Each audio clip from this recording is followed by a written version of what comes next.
Okay, this is part one on a presentation of what does Peter Naur think. Peter Naur associated with Bacchus-Naur form, or BNF. And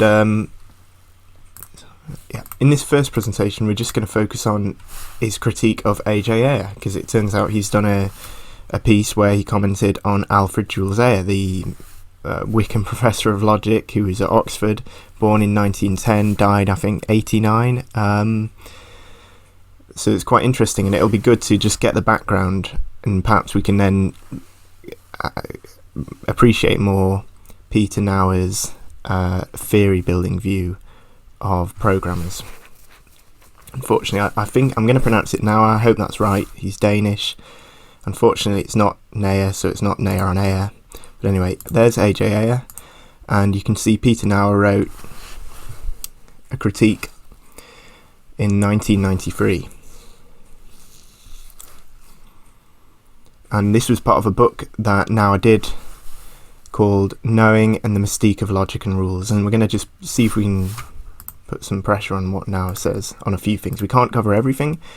Naur deals with these 9 topics in his review: Ayer's philosophical approach, Ayer's sources, Ayer's appeal to science and causality, Ayer's facts and common sense, psychology, experience and feelings, his concern with logic, what is said to exist, Ayer on knowledge as true statements, and then a conclusion. And Naur is going to try to say that Ayer believes that knowledge consists in true statements. This is a phrase he uses again and again: knowledge is true statements. So as we said, Ayer was born in 1910, 10 years after Ryle. They're all around at the same time. Ryle, Gilbert Ryle, we're going to look at him more in the next video, another philosopher, particularly his distinction between knowing how to do things and knowledge that things are the case. So Gilbert Ryle had a distinction between practical knowledge and propositional knowledge, but we'll look at that in the next video. And both of them, both Ryle and Ayer, are kind of in the shadow of Wittgenstein, who had been at Cambridge working under Russell. Russell was his mentor, and they kind of agree. They're somewhat with Wittgenstein's approach in that there's a heightened awareness of how language works, and but they're not necessarily taking all of Wittgenstein's views. Now, when A.J. Ayer was young, he wrote this sort of bold, powerful book, just very swift. It was a bit swift in its arguments, but he was able to just manipulate all the big ideas very smoothly, really, and it captured a lot of attention. It was called Language, Truth and Logic. And A.J. Ayer had been over to Vienna, and there were a group of intellectuals there known as the Vienna Circle. You've got people like Rudolf Carnap, Moritz Schlick, and they were influenced by Wittgenstein. And what the Vienna Circle are trying to do is reduce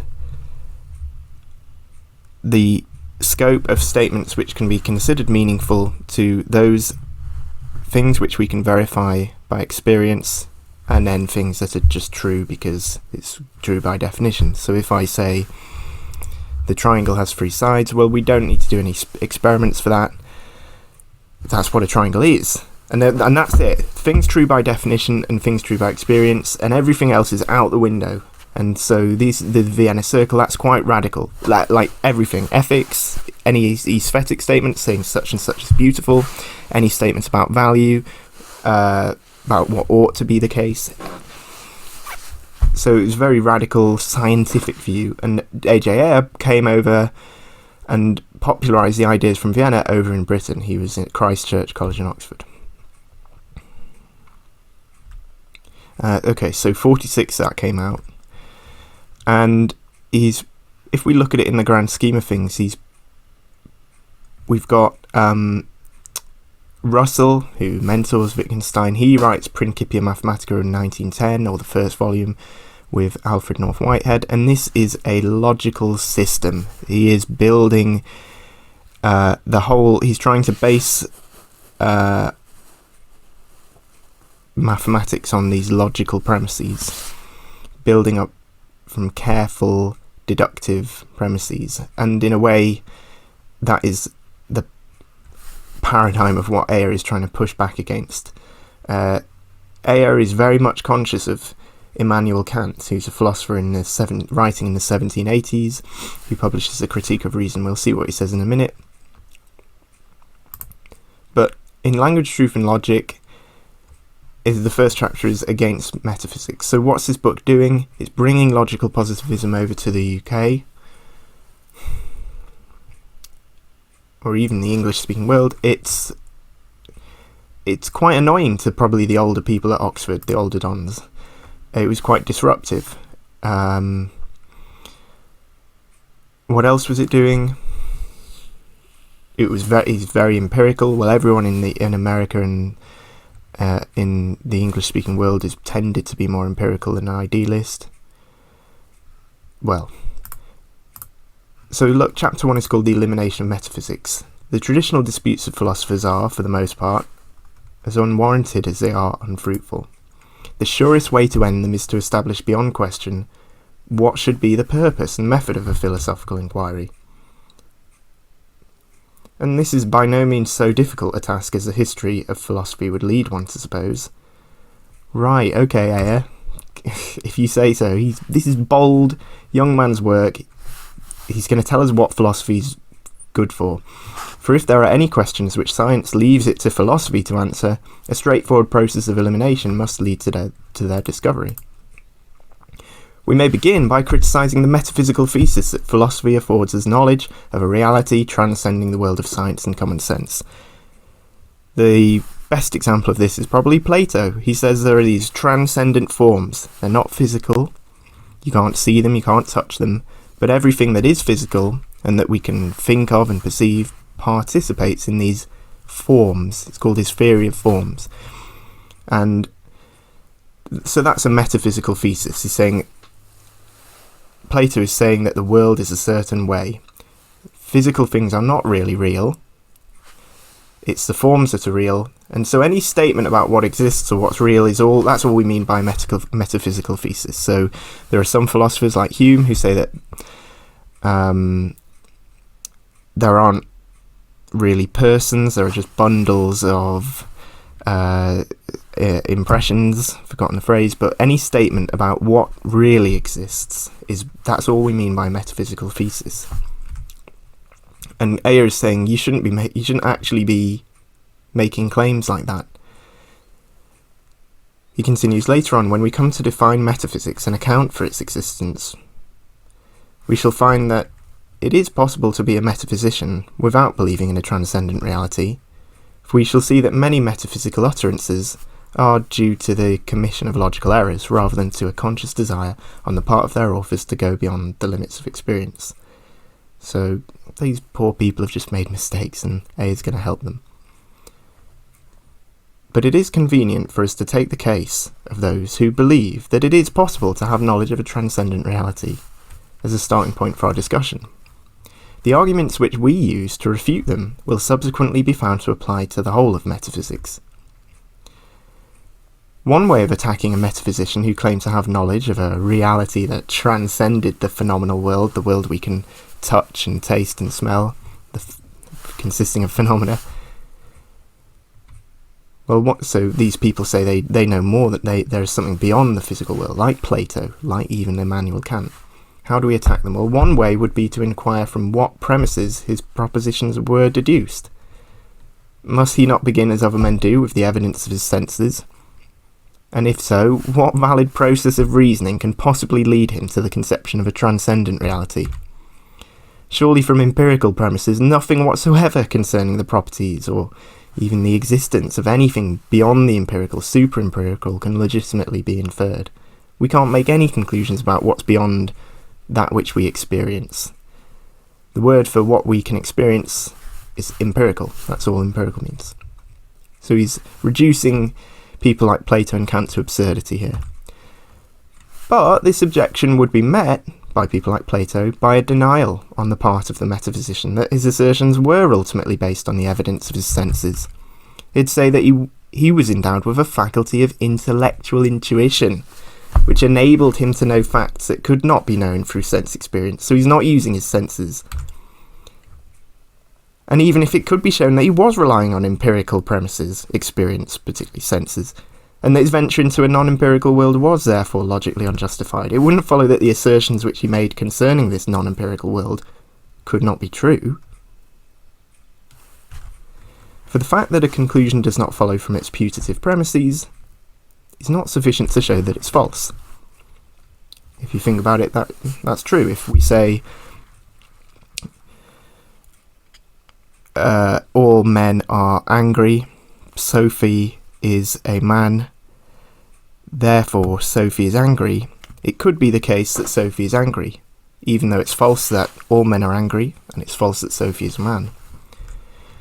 Consequently, one cannot overthrow a system of transcendent metaphysics just by criticising the way in which it comes into being, whether that be from the senses or intuiting it and reasoning towards it. And that's what Kant did. He says there are things in themselves, we can't sense them, we can't touch them, we can't see them, but they have to be there to explain what we do see. So he uses a faculty of intellectual intuition.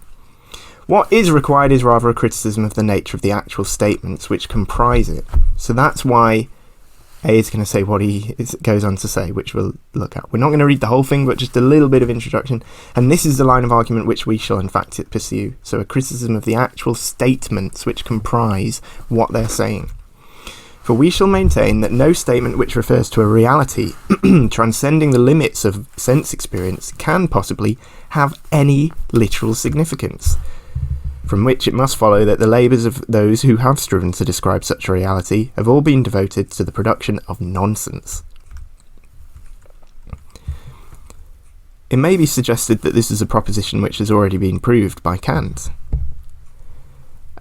And this might seem strange because I was bungling Kant in with Plato, and if anything, Kant is the metaphysician trying to talk about a reality that Ayer is talking about, and now he's saying it may be suggested that actually Kant's already said that we can't speak about. And this is the funny thing about Kant. He says there are certain things which are beyond human knowledge. There is a triad of things: freedom, God,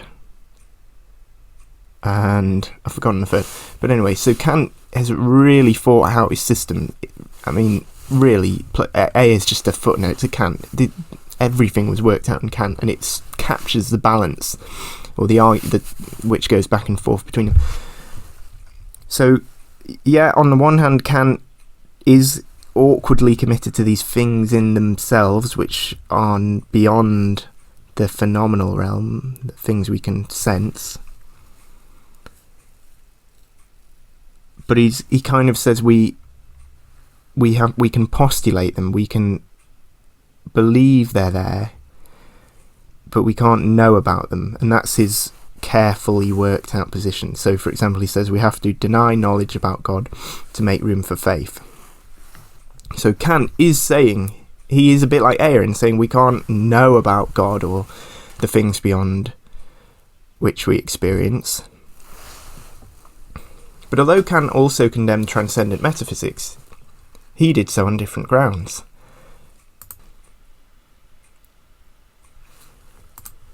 I think God, freedom and immortality. He was religious, Kant, for he said that the human understanding was so constituted that it lost itself in contradictions when it ventured out beyond the limits of possible experience and attempted to deal with things in themselves. And thus he made the impossibility of a transcendent metaphysic not, as we do, a matter of logic, but a matter of fact. Okay, what does that mean? It was a matter of logic, but it wasn't so he said, Kant was saying we can't know about things which are transcendent, don't overstep the mark, humans. But we can conceive of ourselves overstepping the mark. And so it's not logically impossible, but it just so happens that the way humans happen to be constituted, the way we have to experience things, means that we can't do that. And that's that distinction. Russell was really annoyed with Kant. He thought he was really an idealist, not an empiricist like Russell and Ayer, putting the emphasis on what we experience, but the things we experience are determined by ourselves, and that was too close to idealism for Russell. So A is saying, so he's like Kant, there's a difference. Kant asserted not that our minds could not conceivably have had the power of penetrating beyond the phenomenal world, but merely that they were in fact devoid of it. So they see in both cases there, they can't do that, they can't penetrate beyond the phenomenal world, but there's a difference between saying they never could and they just happen to not be able to. And this leads the critic to ask how, if it is possible to know only what lies within the bounds of sense experience, the author, Ayer, can be justified in asserting that real things do exist beyond, and how he can tell what are the boundaries beyond which the human understanding may not venture, unless he succeeds in passing them himself. Oh no, he's still talking about Kant there. As Wittgenstein says, in order to draw a limit to thinking, we should have to think both sides of this limit, a truth to which Bradley gives a special twist in maintaining that the man who is ready to prove that metaphysics is impossible, he's a brother metaphysician with a rival theory of his own. That's Francis Herbert Bradley, a famous English idealist, actually, following that Platonic tradition. Whatever force these objections may have against the Kantian doctrine, they have none whatsoever against the thesis I am about to set forth. It cannot here be said that the author is himself overstepping the barrier he maintains to be impassable. Okay, why not, A.J. Ayer? For the fruitlessness of attempting to transcend the limits of possible sense experience will be deduced not from a psychological hypothesis concerning the actual constitution of the human mind, like Kant does, but from the rule which determines the literal significance of language. So he really is in the shadow of Wittgenstein. Wittgenstein was concerned with what is a language, and his first book, The Tractatus, was saying language kind of mirrors the structure of the world. It doesn't sort of say things, it mirrors the way things relate, the way that a picture does. If you think about a picture, it's how does it's not the real thing, but how does it make us think of the real thing that it's a picture of? A painting of a rose on a wall. Well, there's daubs of paint and they're the pixels that make it up stand in the same distance from each other and relation from each other as the actual rose. And language is like that. It sort of mimics what the world does. So Wittgenstein was concerned with language, and here's Ayer saying, I'm not going to say it's not that humans are just built so that we can't think of transcendent metaphysics. It's that humans, I suppose he'd be saying, humans use language, and language just can't picture transcendent metaphysics. Our charge, Ayer's charge against the metaphysician, is not that he attempts to employ the understanding in a field where it cannot profitably venture, but that he produces sentences which fail to conform to the conditions under which alone a sentence can be significant. Nor are we ourselves obliged to talk nonsense in order to show that all sentences of a certain type are devoid of significance. We need only formulate the criterion which enables us to test whether a sentence expresses a genuine proposition about a matter of fact, and then point out that the sentence under consideration fails to satisfy it. Why might someone think that Ayer is obliged to talk nonsense to show that all sentences of a certain type are necessarily devoid of significance? Well, I think he's getting at the thought that if you're going to say language has to be such and such, there's this weird kind of fact that you are using language to say that. So, especially with the Tractatus, Wittgenstein was trying to say that language works by representing picturing things in the world, but then there was this sort of self-refutation thing. So how can so he's what? Is he outside the world then? If he's talking about the world, has he got a sort of God's eye view of the world? And A is just having none of that. It's saying that actually why would I need to talk nonsense just to show that all sentences of a certain type are devoid of significance? It works. There's no contradiction there. This we'll now proceed to do. We shall first of all formulate the criterion in somewhat vague terms, and then give the explanations which are necessary to render it precise. Here we go. So, what's he going to do? What's his test for whether a sentence is meaningful? The criteria, or significant is the word he uses. The criterion which we use to test the genuineness of apparent statements of fact is the criterion of verifiability. There we go. Can you check it by looking at the world? We say that a sentence is factually significant to any given person if and only if he knows how to verify the proposition which it purports to express. That is, if he knows what observations would lead him, under certain conditions, to accept the proposition as being true or reject it as being false. So, for example, if someone said, someone like Hegel said something really mystical like, the absolute is beyond apprehension, and you'd say, okay, so how would I check that's true? Oh, I don't really know. Or we learn from all our mistakes. So if, on the other hand, the putative proposition is of such a character that the assumption of its truth is consistent with any assumption whatsoever concerning the nature of his future experience, nothing would disprove it, it's just not saying anything, then as far as he's concerned, it is.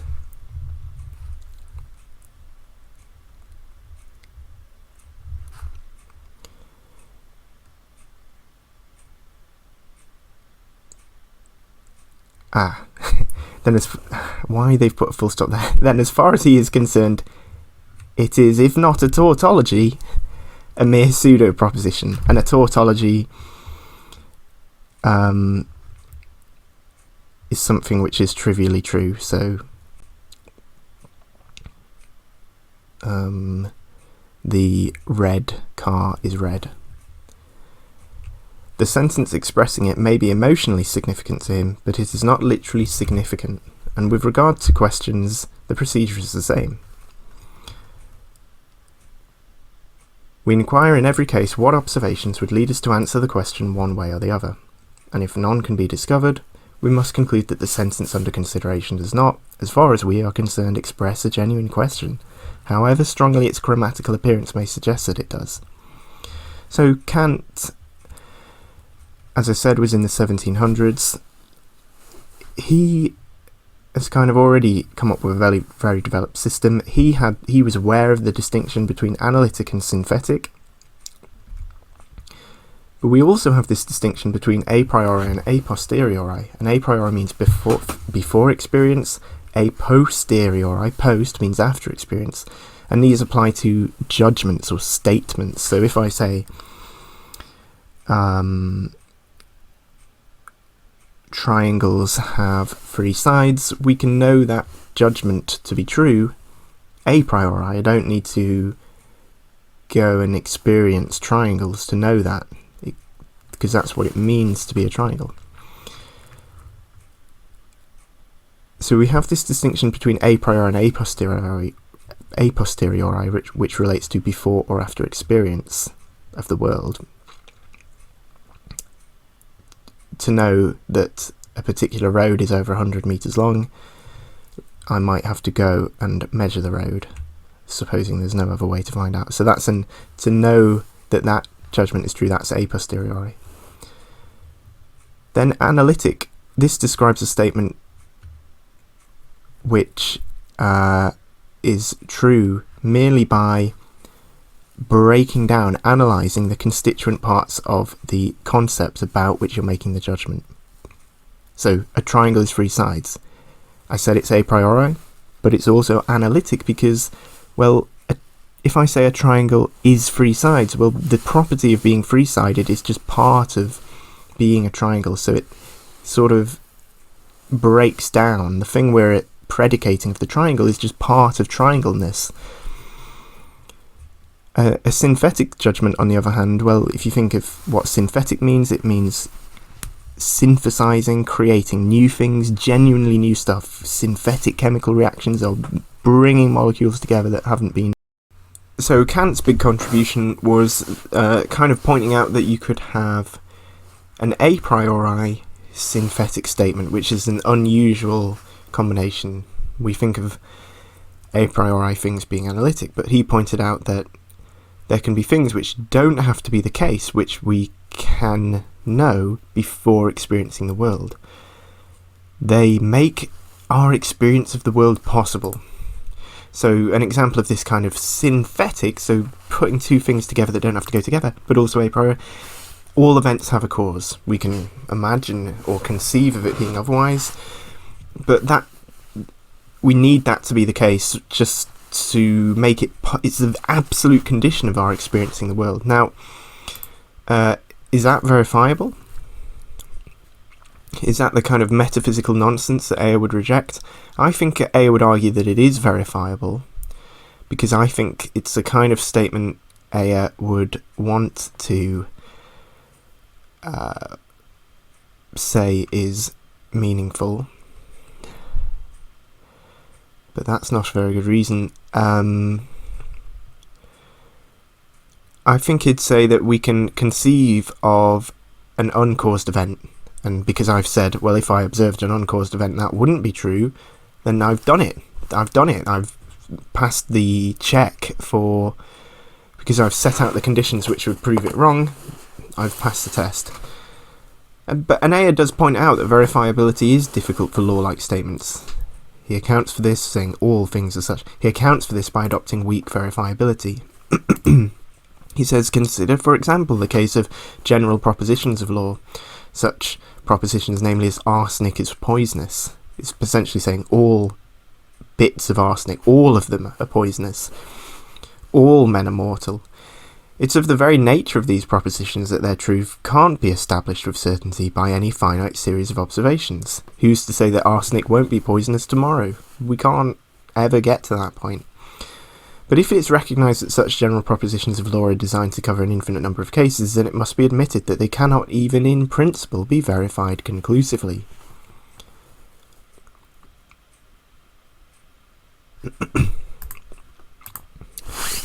And so he draws this distinction between conclusive verifiability and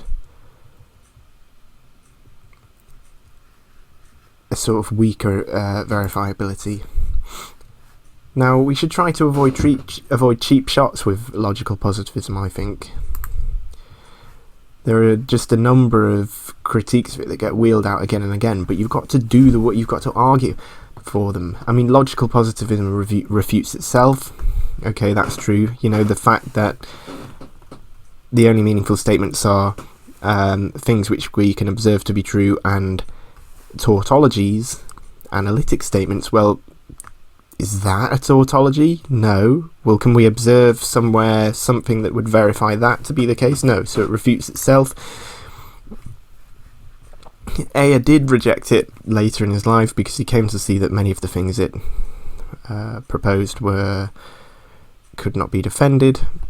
But if we're just going on the authority of Ayer, then it was Ayer who proposed it, so that's not actually a good reason to. There are logical positivists everywhere today. There are in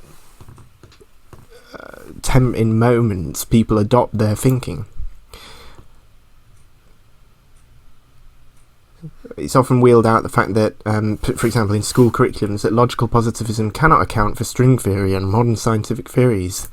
Yeah, exactly. And they don't all agree, do they? This is kind of the point. During the total solar eclipse in the fall of 1919, British astrophysicists observed evidence that the sun's gravity bends the path of the light from other stars, confirming a key prediction of Einstein's general theory of relativity. Richard Panek, in his article in the science magazine Discover in March 2008, described how Einstein interrupted a student who was trying to congratulate Einstein for this scientific success, because they observed the thing they needed to observe to verify the statement, to make it meaningful. And Einstein said, "But I knew the theory is correct." But what the student asked if the observations had contradicted his calculations. Einstein replied, "Then I would have been sorry for the dear Lord. The theory is correct." It's a smug rejection of the positivist principle of empirical verifiability. Einstein declared years later that our experience hitherto justifies us in believing that nature is the realization of the simplest conceivable mathematical ideas. So it's as if experience gives us faith in not relying on experience, but maths. I'm convinced that we can discover by means of purely mathematical constructions the concepts and the laws connecting them with each other. Panek nicely sums up the momentous implications of the leap from the more traditional method of empirical observation to Einstein's faith in thought experiments and the mathematical imagination. For thousands of years, researchers had studied the behaviour of the heavens and sought to capture it in mathematical terms. Einstein reversed the challenge. He sought truth in equations and then trusted that studies of the heavens would back him up. Almost all of modern cosmology and theoretical physics follows from that leap of faith, or leap of reason. Smolin, the cosmologist Lee Smolin, is not buying any such leap of faith, unless it's backed up with solid empirical evidence. By observations and experiments that prove or disprove any proposed hypothesis in strict compliance with both the Vienna Circle's philosophy of science and Popper's insights, he writes, once you reason like this, you lose the ability to subject your theory to the kind of test that the history of science shows. Over and over again is required to winnow correct theories from beautiful but wrong ones. A theory must make specific and precise predictions that can either be confirmed or refuted. If there is a high risk of disconfirmation, then confirmation counts for a lot. If there is no risk of either, then there is no way to continue to do science. Back to Ayer now. So that was Language, Truth and Logic, which came out in 1945, but Peter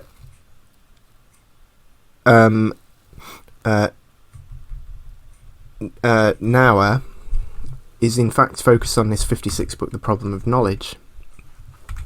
So Ayer presents an analysis of knowledge. Amongst other things, he says that to know X, you must believe that X is true, X must be actually true, and you must be justified in believing that X is true. And this would later be labelled as JTB. You need a justified, true belief. And those three elements combine to make knowledge. So he actually puts it as not justification in terms of justification, but having the right to be sure. He says, here's Ayer, the answers which we have found for the questions we have so far been discussing have not yet put us in a position to give a complete account of what it is to know that something is the case. And notice he knows that he's dealing with this specific kind of knowledge, because he says knowing that something is the case. He's not talking about knowing people or knowing how to swim. The first requirement is that what is known should be true. But this isn't enough, it's not sufficient. Not even if we add to it the further condition that one must be completely sure of what one knows. For it is possible to be completely sure of something which is in fact true, but yet not to know it. The circumstances may be such that one is not entitled to be sure. A superstitious person may have inadvertently walked under a ladder, who inadvertently walked under a ladder may be convinced as a result that he was about to suffer some misfortune, and he may in fact be right. But it would not be correct to say that he knew this was going to happen. He arrived at his belief by a process of reasoning which would not be generally reliable. So, although his prediction came true, it was not a case of knowledge. Again, if someone were fully persuaded of a mathematical proposition by a proof which could be shown to be invalid, he would not without further evidence, be said to know the proposition, even though it was true. But while it is not hard to find examples of true and fully confident beliefs which in some way fail to meet the standards required for knowledge, it's not at all easy to determine exactly what is missing. What are those standards? And he goes on, and this is the conclusion. So I conclude that the necessary and sufficient conditions for knowing that something is the case are first, that what one is said to know to be that what one is said to know be true, secondly that one be sure of it, and thirdly that one should have the right to be sure, which is basically a justification. Are you justified in believing it? This right may be earned in various ways, but even if one could give a complete description of them, it would be a mistake to try to build it into the definition of knowledge. Just as it would be a mistake to try to incorporate our actual standards of goodness into a definition of good. And this being so, it turns out that the questions which philosophers raise about the possibility of knowledge are not all to be settled by discovering what knowledge is. For many of them reappear as questions about the legitimacy of the title to be sure. They need to be severally examined, and this is the main concern of what is called the theory of knowledge.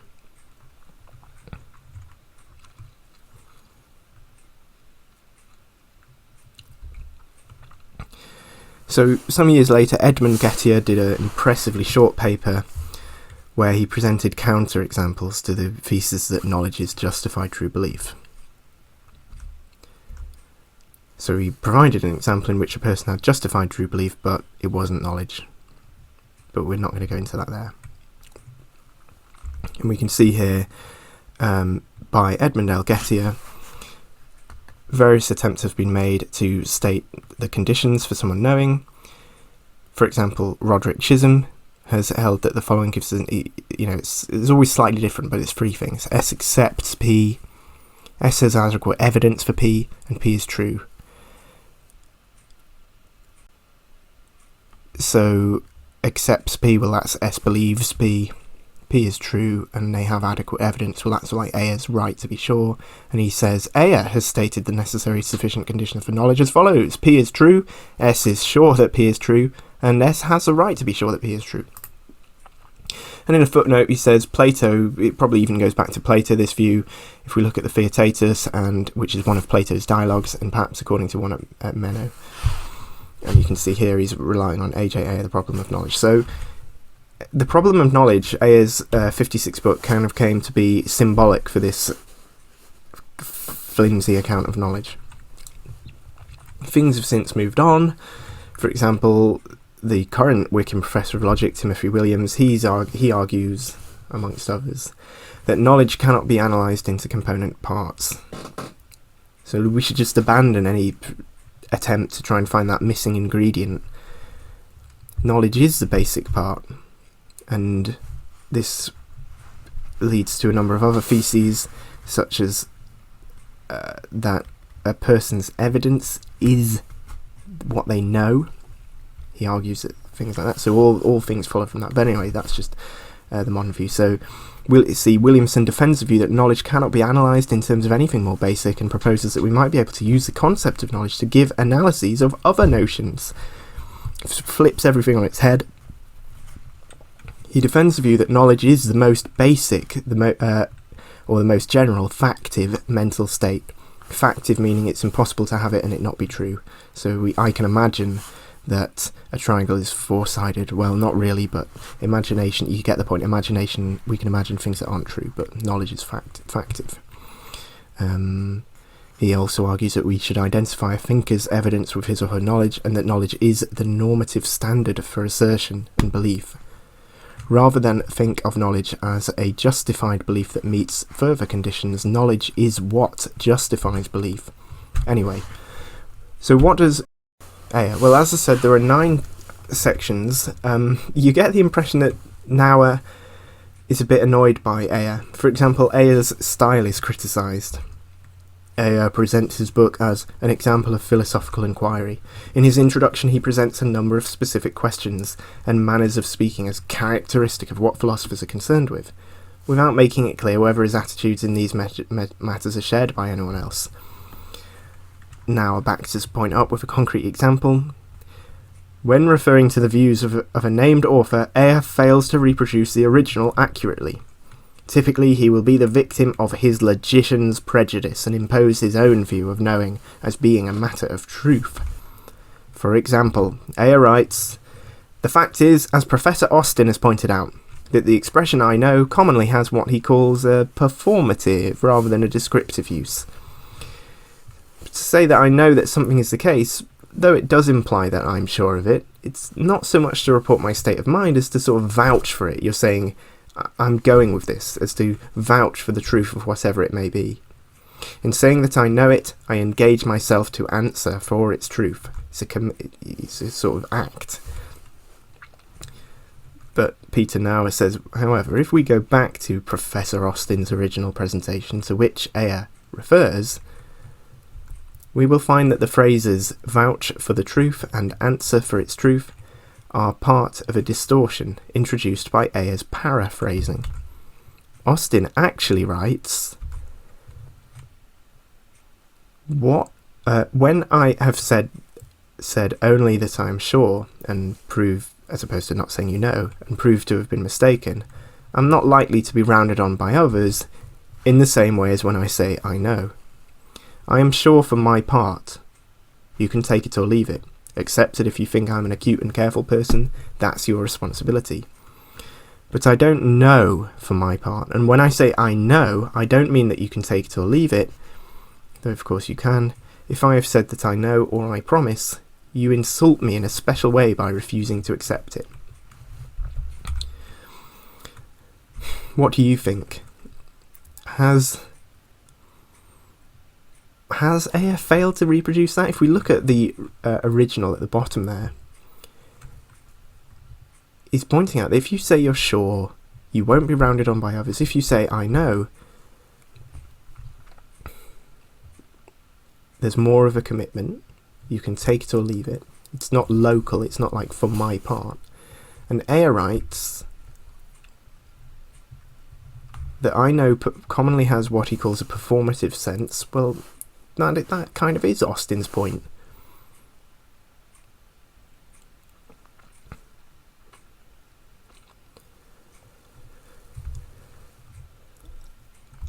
And sometimes Naur comes across as petty. Ayer's first example is this is Naur writing. So Naur says, Ayer's first example is, if, for example, it is a necessary condition of my suffering from malaria that I should have been bitten by the Anopheles mosquito, then my suffering from malaria is a sufficient condition of my having previously been bitten. So if you find out that someone's suffering malaria, that's enough to know also that they've been bitten, or to infer that they've been bitten. It's a sufficient condition. And so A is trying to explain to the reader how the difference between a necessary condition and a sufficient condition, and how they sort of relate. And Naur says the logical necessity claimed for in this example is not there. First, because suffering from malaria cannot be construed to be an event. Second, because the plasmodia parasite which causes malaria may enter a human organism by other ways than a mosquito bite. Okay, so Ayer is no expert on malaria, but to be a good critic of Ayer, we should adopt the principle of charity and try to maximise the rationality of what he was saying. For example, we can just replace mosquito bite with the general event of plasmodia parasite entering the human body, including all the ways that it may enter. So perhaps it can enter by water, drinking water, and there's not necessarily an Anopheles mosquito involved. And if we do that, then it's a pretty good explanation of sufficient and necessary conditions. Naur is presenting a forensic examination. He's going into detail, it seems. For example, Naur looks at Ayer's notion of a fact, and he does this again and then. He presents all the pages on which fact is used. So he says, similar references to facts are found on page 25, 32, 53. Naur suggests, in fact, let's go into this in a bit of detail. So Naur suggests that, I can't go on all the claims that Naur makes, but I'm going to focus on a few. Naur suggests that Ayer is using the word fact in 3 different ways. So I'm reconstructing what Naur says. He says, the first sense is that it's an aspect of experience itself. Okay. It's an aspect of experience. An aspect of the world. And then there's a third passage, and Naur is suggesting that there's a third sense in which fact is used in this third passage in which Ayer points out that you can't think your neighbour's thoughts. So let's look at this first passage. This causal argument has been charged with inconsistency on the ground that the physiological facts which it relies on are facts about physical objects, and our knowledge of these facts is gained through perception.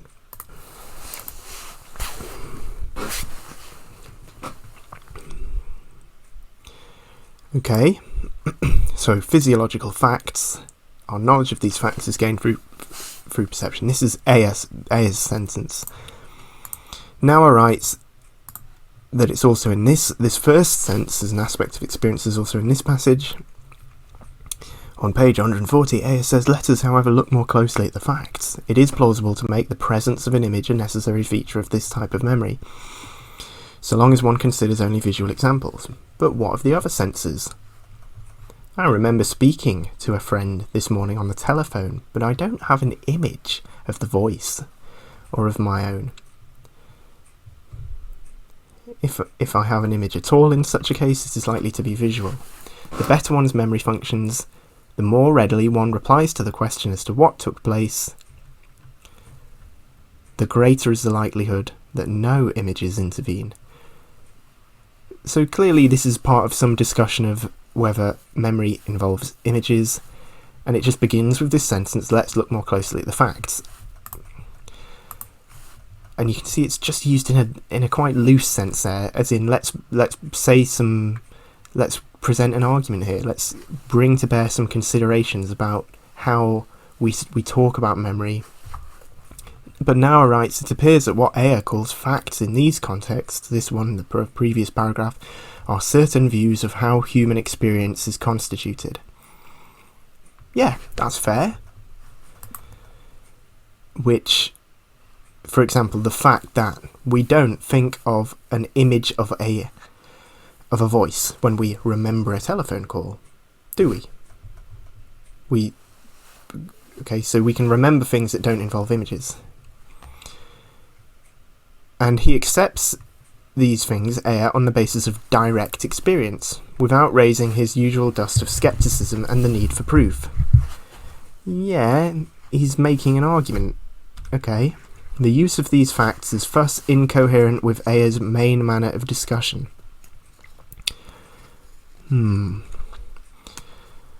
So what is Ayer doing in this passage? He's analysing whether memory involves an image. Let's look at it in context.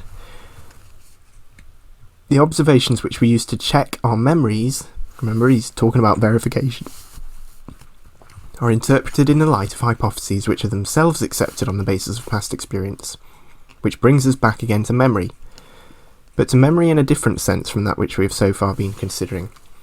The sense in which to remember something consists in recollecting a past event, and surely in this sense memory is a source of knowledge. The evidence that the past event occurred is to be found in the character of one's present memory experience. So he's talking about the question of whether memory is the source of knowledge. And he goes on, but what exactly is this experience? The usual assumption is that it consists primarily in the presence of an image. Thus, Hume's analysis of memory is that it is simply a matter of having an idea, by which he means an image, which is a copy. It's called the copy principle in Hume, a copy of some previous sense impression. These ideas of memory are distinguished from impressions, which are more by the fact that they are fainter, and from ideas of imagination by the fact that they are livelier. Hume famously just makes this distinction between impressions and ideas based on force and vivacity. Russell, who in this as in other cases is inclined to follow Hume, nice empiricist, sees, however, that this talk of faintness and liveliness is pretty inadequate. According to Russell, what makes the image a memory image is that it is accompanied by a feeling of familiarity. So a lot of people have supposed that memory consists in an image, and then Ayer says, let us, however, look more closely at the facts. It is plausible to make the presence of an image a necessary feature of this type of memory, so long as one considers only visual examples. That is, so long as one confines one analysis to the recollection of things seen. So when he says look more closely at the facts, if we look at it in context, he just means I'm going to present an argument, a counter-argument of that. So an aspect of experience, he then says, Naur says, it's also an aspect of the world. Rather differently, Ayer sometimes talks of facts as some aspect of the world as it presents itself to an experiencing person. There must be some statements of empirical fact which are directly verified. And in what can this verification consist, except in our having the appropriate experiences? If I were to predict that something not yet presented to me was going to look crimson, I might very well be making a factual mistake. My use of the word crimson may be quite correct. It properly expresses my expectation, only the expectation is not in fact fulfilled. But in such a case, I venture beyond the description of my present experience. I issue a draft upon the facts which they may refuse to honour, which is fine.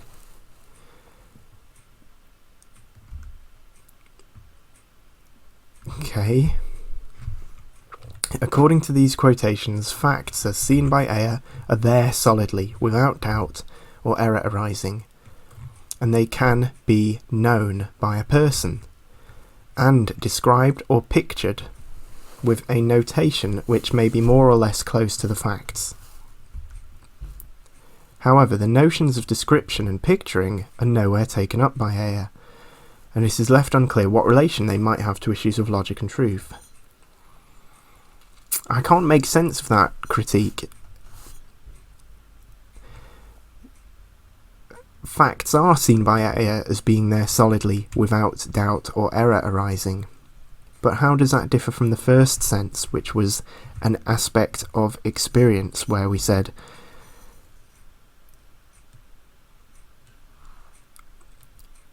we had that passage about bringing to bear just some thoughts about how memory works. We talk about remembering telephone conversations, and we don't talk about an image there. When Ayer says let's look at that fact, which is just a loose sense of fact, it's also at a higher level of generality. We're not when we talk about we can be mistaken. Of course we can be mistaken about things, okay? We can think that the object presented to you is going to be crimson. You might see a figure of a person. You think there's a person, it's just a coat hanging on a peg several meters away. That's clearly a different sense of being mistaken about things than being mistaken about remembering phone calls involving an image. We're talking about general matters there. We're not going to turn around and go, oh, my bad, actually remembering phone calls does involve images. So it's a bit bizarre, this, from Naur. He thinks there's two different senses. So that's the second sense, an aspect of the world. And in the third sense, think of a third kind of fact is found on page 203. Okay, here's Ayer. We are taking it as a necessary fact that one person cannot have the experiences of another. It is not allowed to be even logically possible that I should think my neighbour's thoughts, or dream his dreams, or enjoy his memories, or feel his pains. This is a remarkable formulation. Surely what is here the issue, our having our own but nobody else's thoughts, is correct, valid insight, which is part of everyone's life experience, being confirmed daily throughout life. A basic empirical issue of psychology. Okay, so that I see the point being made. That we can grant. So Naur thinks that actually we should be more like Kant. Kant, who said that things are the way they are, laws are because of a fact about ourselves, because of a fact. Oh no, I'm not. Because of the way human understanding is, and the fact that we can't think our neighbour's thoughts. Naur says, well, this is a fact about us. A fact, an empirical issue of psychology, something that could be otherwise. Whereas Ayer, what Naur is objecting to is the fact that Ayer thinks it's a necessary fact. Okay. Ayer doesn't think that we can conceive of thinking your neighbour's thoughts. And I think it's hard to say who's right there. Can you conceive of that? Can you think your neighbour's thoughts? What is puzzling is that Ayer talks of this as a necessary fact, a logical necessity. So what are we to make of this? Well, I don't think ultimately there are three different senses of fact. The first sense, well, this is from Ayer's chapter on perception. He's dealing with the argument from illusion. He says, this causal argument has been charged with inconsistency on the ground that the physiological fact which it relies on are facts about physical objects. And our knowledge of these facts is gained through perception. So the argument from illusion goes something like this. And this is, what's it an argument for? It's an argument for sense data. So it's an argument that an idealist might use, who thinks that we don't perceive the world, we perceive ideas. So premise 1, objects occasionally appear to have one property to one observer and lack the property to another observer. If objects appear to have certain properties, then we have perceived something with these properties. That seems pretty hard to disagree with. An object cannot both have a property and lack it. Therefore, we must not perceive objects in themselves, or objects themselves. And we'll call the thing we do perceive, as opposed to the object, we'll call it sense data. We really want to hold on to that premise because we want to explain what we saw. It's part of the scientific enterprise that we should be able to attribute, even if it was illusory. We thought the dress was blue. We want to attribute that to something that we perceived. On the other hand, the object itself must be somehow responsible for what we perceive, that should say. Because then if we postulate some sense data, we've just got two things and they're not even connected up. So the solution is we say, well, we perceive the object indirectly. So there we have the object itself, the yellow triangle is the sense datum. We can look at that. So we directly perceive the sense datum, we indirectly perceive the object, and the sense datum depends upon the state of our nervous system. The neurons that lead out of our eyes and ears and everything.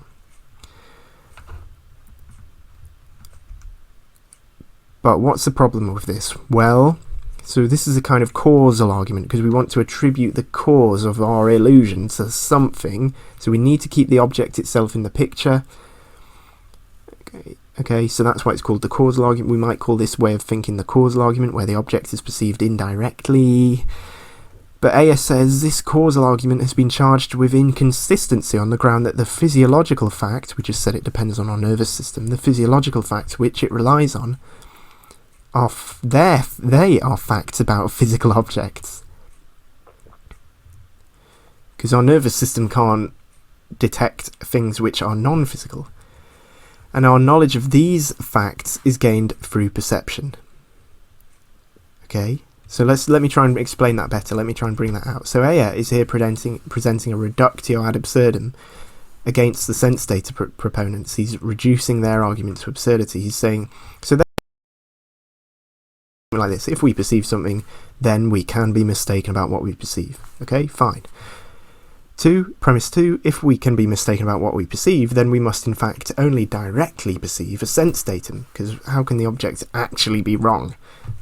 Okay, so we must, okay, that's fine.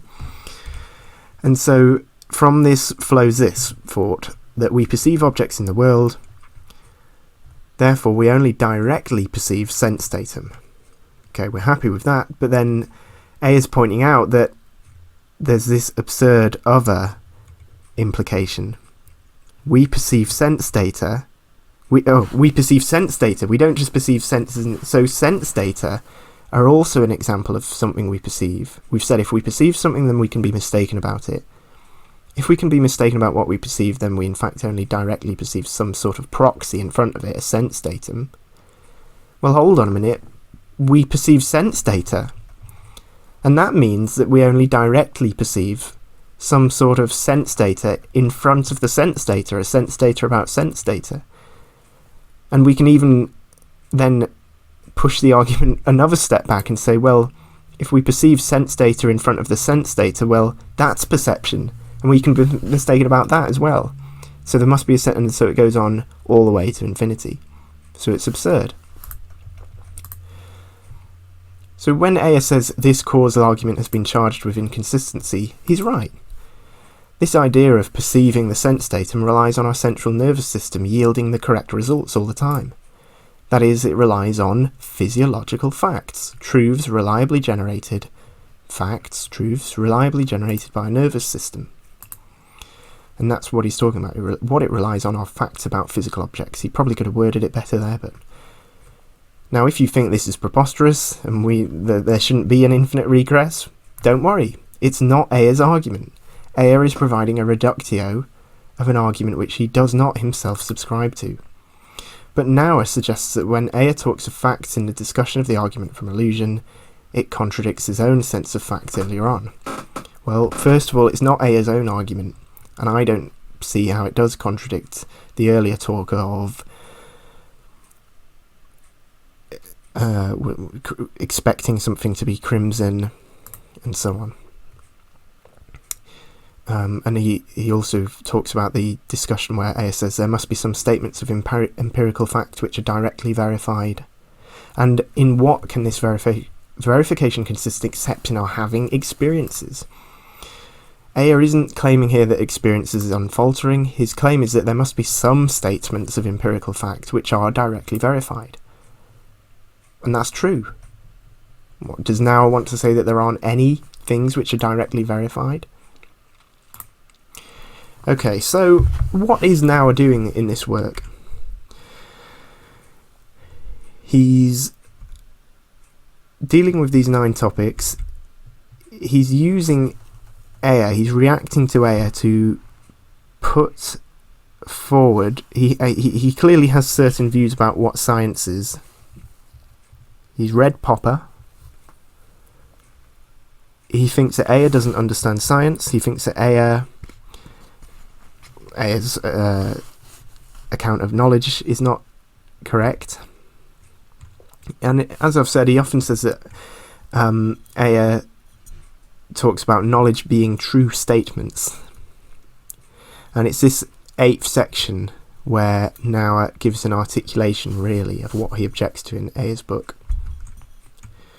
So here's some evidence. Naur, keep forgetting the correct pronunciation, forgive me. Naur wants to attribute to Ayer the view that knowing is a matter of the truth of statements. So here's Naur. I'll just read the highlighted sentence. One way of stating his case is to say that he insists that knowledge is a matter of true statements, Ayer does, while much of what other people would call knowledge, he calls memory. In Ayer's book, the notion that knowing is a matter of the truth of statements is introduced obliquely, so it's not directly, but it slips in. His opening includes the statement, philosophers make statements which are intended to be true. On pages 9 and 14 we find, it may be possible to show that what appears to be an instance of knowing some object always comes down to knowing that something is the case. What is known in this sense must be true. Suppose that we confine our attention to the cases in which knowing something is straightforwardly a matter of knowing something to be true, the cases where it is natural in English to use the expression knowing that. The notion put forward by Ayer in these passages that knowledge is a matter of true statements is not maintained without some attention to other kinds of knowing, however. Okay, so Naur is trying to say that Ayer is saying that all knowledge is knowing that things are the case. Knowing that, da-da-da. And of course, it isn't. We talk about knowing John, so knowing a person. We talk about knowing how to make a margarita, so knowing how.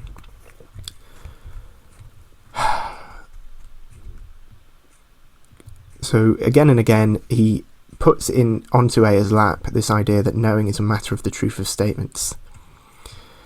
And he says, and Naur writes, the notion put forward by Ayer in these passages that knowledge is a matter of true statements. No. Ayer is not putting forward that notion at all. If you read the passage that Naur quoted, it says, it may be possible to show that what appears to be an instance of knowing some object, which is a bit like knowledge by acquaintance, always comes down to knowing that something is the case. That always comes down to propositional knowledge, knowing that. But Ayer says it may be possible to show that. He's not saying that. He knows. He's got colleagues who are trying to do that. He's not trying to do that.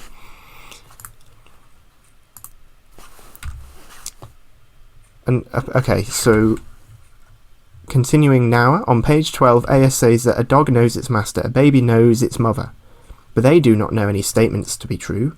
We must allow that what we call knowing facts may sometimes just be a matter of being disposed to behave in certain appropriate ways. It need not involve any conscious process of judging or stating that such and such is so. Again, on page 13, Ayer talks of people knowing how to do things without being consciously aware of the procedures they follow. So Naur is trying to be charitable to Ayer and say that Ayer is aware that there's things like knowing how. Not everything is propositional. Knowing how to swim, knowing how to... But the conclusion of Ayer's discussion reads, but once again, if we are prepared to say that knowing facts need not consist in anything more than a disposition to behave in certain ways, we can construe knowing how to do things as being, in its fashion, a matter of knowing facts.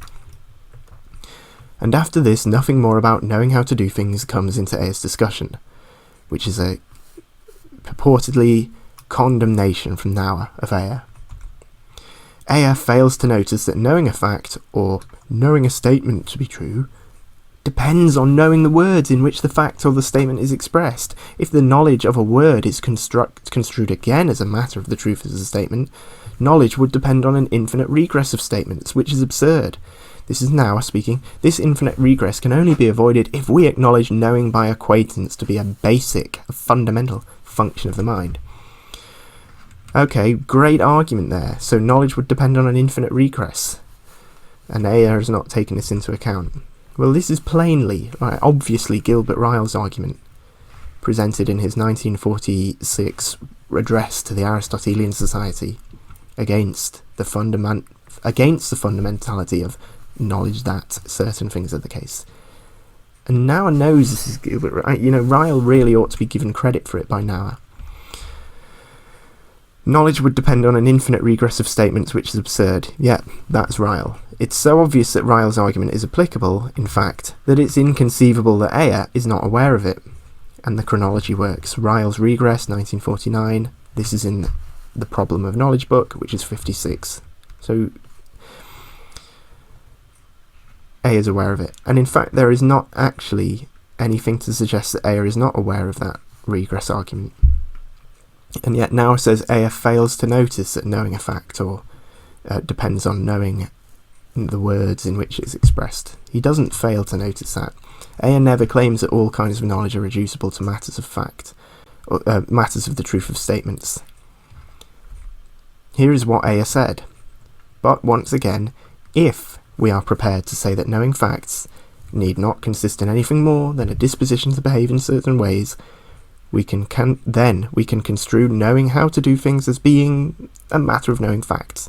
Okay, I'll admit, it can look a little bit like Ayer is here reducing everything to knowledge of facts, but let's read it again. He's saying, if we are prepared to say that knowing facts does not consist in anything more than, so that it's reducible to, than a disposition to behave. So look at the direction. Ayer is not making a claim about what it is that dispositions consist in. Ayer is not claiming, for example, that dispositions to behave consist in knowledge of facts. That would be alarming. That would make Ayer a target worthy of Naur. It's the other way round. He's making a claim about what knowledge of facts consist in, namely dispositions. And that is a very reasonable claim, and one that Ryle would agree with. So, yeah. Naur is a big fan of the notion of knowledge by acquaintance, so we know this. Ayer, in his first chapter, effectively evades any discussion of knowing by acquaintance, concluding the chapter on page 35 by saying, I conclude that the necessary and sufficient condition for knowing that something is the case are first, that what one is said to know be true, secondly, that one be sure of it, and thirdly, that one should have the right to be sure. This right must be earned in various ways, but even if one could give a complete description of them, it would be a mistake to try to build them into the definition of knowledge. The subtle ambiguity which has been built into this passage should be noted. In its first phrase, it talks about knowing that something is the case, while it concludes by talking about the definition of knowledge. It does not say explicitly that they are the same, but in all his further discussion, Ayer takes this for granted. By this doctrine, Ayer effectively bars himself from getting to grips with the most important issues of human knowing. So hopefully in time we can reconstruct why Naur is interested in knowledge by acquaintance. But anyway. Well, it's not clear that Ayer evades any discussion of knowing by acquaintance. He's just not concerned with that topic. He does explicitly say, this is Ayer, that he is concerned with knowing that something is the case. So Ayer makes clear that his concern is propositional knowledge.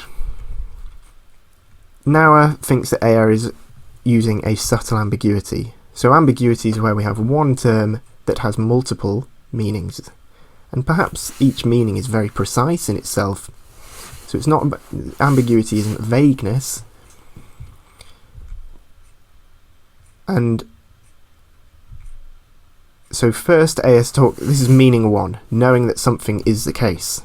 But then it concludes by talking about the definition of knowledge. So this is the charge being made by Naur.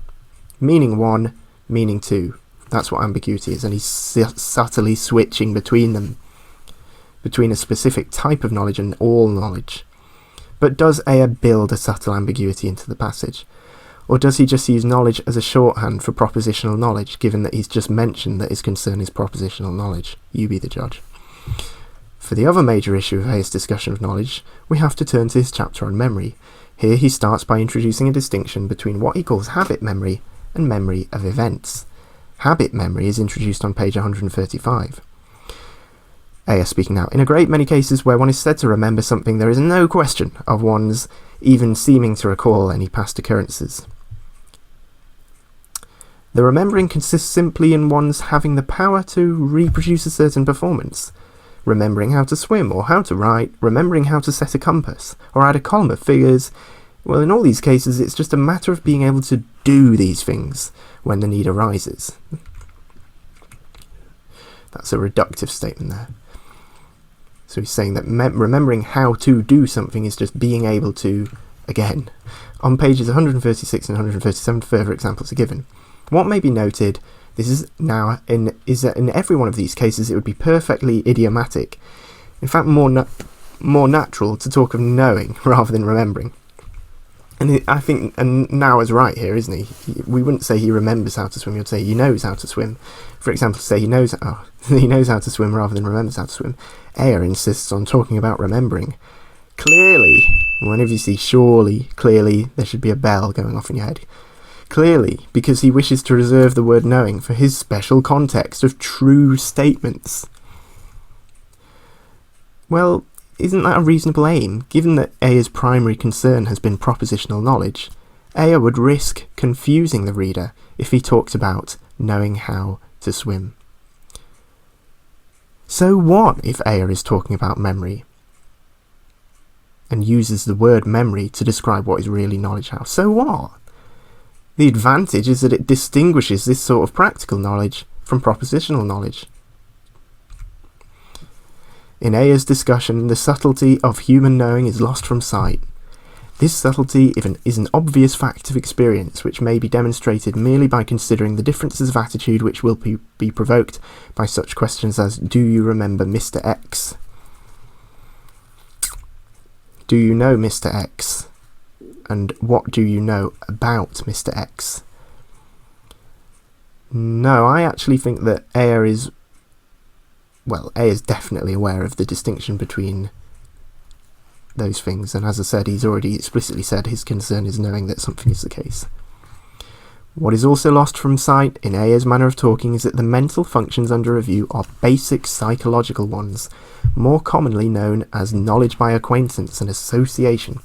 In every case, whether when talking about a person who remembers or knows how to swim or write or set a compass, or how a poem continues, etc., the person in question must first have a knowledge by acquaintance of the activity or item being mentioned. This is not primarily a question of words. Even a person entirely unfamiliar with the English word swim may know how to swim. What matters is that the person recognises the meaning of swimming as an object of thought, known by the person to be the same object as has been thought of before. Knowing by acquaintance is a matter of the object being thought of by the person, of its presence as something known in the person's stream of thought under certain circumstances. Okay, so this is the nearest we come to a positive account of what knowledge is from Naur. So claim from Naur here at the top. Knowledge by acquaintance must be included in Ayer's discussion. Okay, so that's a claim. So let's stand by for the argument to back up the claim. So we continue in every case, whether when talking about a person who remembers or knows how, blah blah blah, the person in question must have a knowledge by acquaintance. Okay, so that's the claim again. This is not primarily a question of words. Even a person entirely unfamiliar with the English word swim may know how to swim. What matters is that the person recognises the meaning of swimming as an object of thought. Not sure what that means. We're told here a bit about what knowledge of acquaintance is, which is admirable. But where are the reasons that Ayer's discussion must mention knowledge by acquaintance? The person who is said to know how to swim must associate the doing of certain strokes with swimming. Why would Ayer disagree with that? The psychological functions described here, knowing by acquaintance and association, undoubtedly account for a large, perhaps major part of how the knowing capability of individual persons is constituted. By this description, a large part of what it is for a person to have much knowledge consists in the person commanding a rich repertoire of knowledge by acquaintance and of associations. In this, issues of truth have only a small place. In Ayer's presentation, these basic issues of human knowing capability are made unclear by his ignoring the stream of thought with its objects of thought and their fringes of feelings. Instead, one finds a half-hearted behaviourism, thus on page 142. What is decisive in both cases to habit memory and memory of events is one's ability to give the appropriate performance, whether it be a matter of displaying some skill, stating a fact which may or may not have reference to the past, or describing, or even, as it were, reliving the past experience. Okay, so it's displaying it, it's an ability, right? Remembering how to swim is just being able to swim, okay? Well, yeah. For this stuff about associating the strokes with swimming, sure. Ayer ignores the stream of thought. Well, he doesn't ignore the stream of thought. For example, it's unreasonable to support that being sure that something is true, which is one of Ayer's criteria for knowing that something is the case, it is reasonable to think that that involves thinking that certain things are true. So, thought. Naur continues, in spite of Ayer's adoption of the axiom of knowing being a matter of true statements, throughout his book one finds talk of knowing in a way which makes no sense in such terms. For example, on page 8, the answer to this is that already knowing the use of certain expressions, they, the philosophers, are seeking to give an analysis of their meaning. So use versus meaning. Because Wittgenstein came along and said meaning is use. So he's here Ayer is basically targeting the people who were before Wittgenstein, who thought that there was this mysterious thing called meaning, and Wittgenstein said, well, it's just the way they're used. Other talk of knowing which makes no sense in terms of true statements is found on page blah blah blah. In other places of the book, Ayer is led to acknowledge knowledge by acquaintance, but presents it in such words as to conceal this inconsistency with his main thesis. Thus, on page 61 we find, but if one can recognise a word on a page, a sign made by some other person, the person himself and countless other objects, all without further ado, why should one not as immediately recognise one's own feelings and sensations? By this innocuous admission, the whole claim that knowing must be a matter of true statements falls flat to the ground. Well, that's absurd. It's not an axiom of Ayer's argument that knowing is a matter of true statements. Ayer is claiming that propositional knowledge involves an attitude in regard to true statements. So let's look at this quoted passage. He says, Ayer says, but if one can recognise a word on a page, a sign made by some other person, the person himself, why should one not as immediately recognise one's own feelings and sensations?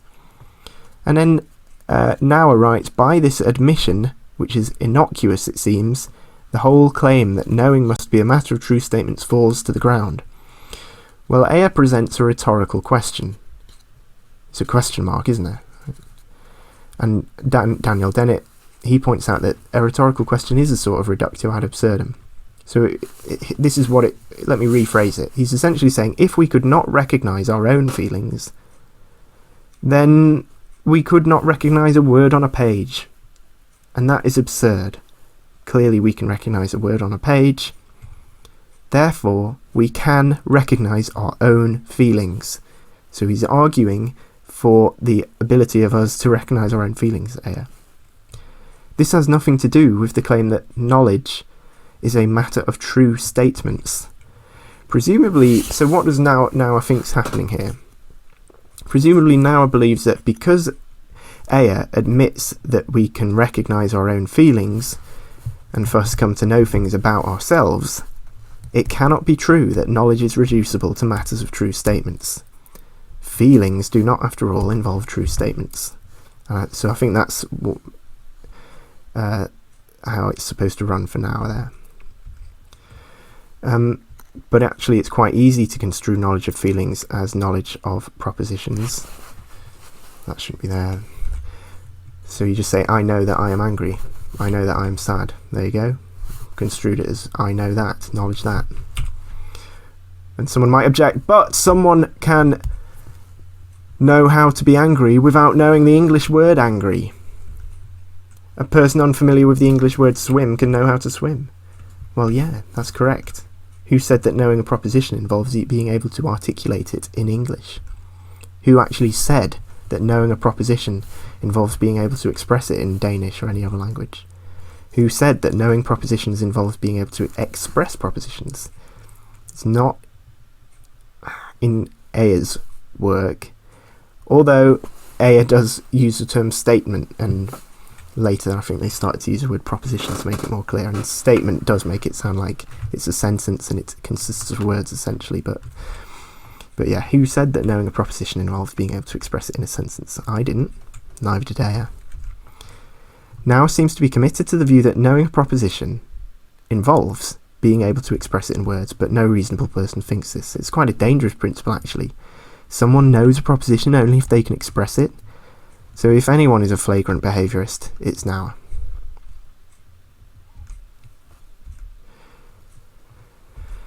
So what is Naur doing? Well, he's critiquing Ayer. Why, though? What does someone do in critiquing Ayer's conception of knowledge? He's trying to say to people, I am against propositional accounts of knowledge, accounts which say all types of knowledge, knowing people, knowing how to do things, all are reducible to propositional knowledge. Ayer is not really a worthy target, such that attacking Ayer is a way to prove that you are that, but I think that's what Naur is trying to say. Naur's conclusion. From the present point of view, what Ayer's discussion provides is a demonstration of the impotence of imposing the notions of logic on the description of human knowing. Everywhere this approach leads to spurious issues, such as typically a concern about the statement, I know that I feel pain. Ayer's discussion is basically flawed, in that it fails to recognise knowing by acquaintance, and recognition of sameness in the mind's meanings. Ayer's discussion is incoherent in insisting on true statements as being the only proper basis of knowledge on the one hand, and in nevertheless accepting facts of experience as the basis of arguments on the other. The dominating concern of the discussion are questions about existence outside of any context and proof, typically showing that it is impossible to prove that the past really exists. Absorbed by the formal game of such proofs, Ayer does not even make a start on describing the various levels and refinements of human knowing. Rather than contributing to insight into the scientific activity, Ayer finds support for his discussion in mistaken views about science. So Naur wants to say that knowledge by acquaintance is important. Why? Because it cannot be accounted for by a propositional account of knowledge. Naur would agree if he met Ryle in the street and Ryle said, knowing how to do things can't be reduced to knowing things that are the case, and they'd say, yeah, that's what I'm trying to say. And we'll look at why Naur wants to say this in the next video, and we'll focus more on Gilbert Ryle there. The concept of mind, just as an aside now at the end, is still being commented on. Came out in 1949. There's only one chapter on it, which is on the distinction between knowledge how and knowledge that. What it's attacking overall is the Cartesian view of mind, Cartesian relating to René Descartes, which said that a person consists of two substances, body and mind. Ryle's argument that said, Ryle argued that we could know how to do things, and that isn't reducible to knowing that certain things are the case, the kind of thing Naur wants to say. Timothy Williamson and Jason Stanley gave a very succinct argument that against Ryle in 2002, using the science of linguistics. It's a very linguistic argument to show that actually we can construe. They pushed back against Ryle arguments and showed that actually we can construe things as propositional knowledge. Some other examples, Catherine Hawley, who was at the University of St Andrews, pushes the analogy between propositional knowledge and knowledge how, saying, well, in the same way that you can accidentally know things, for example, the person who walks under the ladder and comes to and says that they know something which is true, but they don't really have the justification for it. Well, what if someone accidentally does some action or procedure, but they don't actually have that, they're not able to give an account of all the things? So is that the same as being accidentally correct about a statement? Just generally, when we talk about the transmission of knowledge from one person to another, what's that? Well, that's teaching. Getting it from one person to another. When you swim, intending to show swimming to an observer, is this any different from just swimming? Or are you giving hints? Are you perhaps over-exaggerating certain things? Are you looking for the reaction of the person watching you of certain things to make sure they land? So we can do things to show other people, to transmit that knowledge how. some newer people are now thinking about knowledge how. Joshua Hapgood, he says that knowledge how is a norm of intentional action. So anything that involves the word must, that's a normative word now. One must intend to be only if you know how to be. If you don't have the knowledge to back it up, you really shouldn't have intended to do it.